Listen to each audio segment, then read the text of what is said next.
यदि आप परमेश्वर का बेटा बनना चाहते हैं, बेटी बनना चाहते हैं, तो परमेश्वर की जो प्रॉपर्टी है तुम्हारी प्रॉपर्टी है। परमेश्वर आपको पुत्र समझेगा, कन्या समझेगा, सब कुछ आपको देगा। यदि आप परमेश्वर के पुत्र और कन्या नहीं है तो परमेश्वर इस संसार में चाकर के समान जीवन जी रहे, सेवक के समान जीवन जी रहे।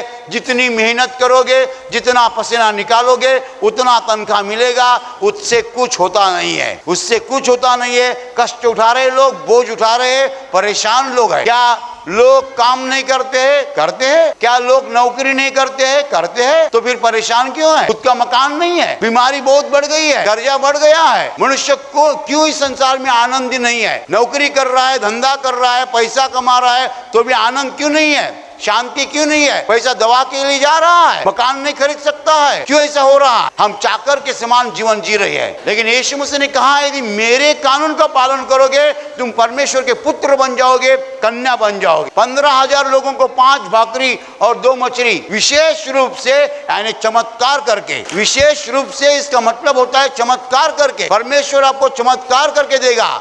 यदि आप परमेश्वर के पुत्र है, कन्या है, तो परमेश्वर आपको चमत्कार करके देगा, विशेष रूप से देगा।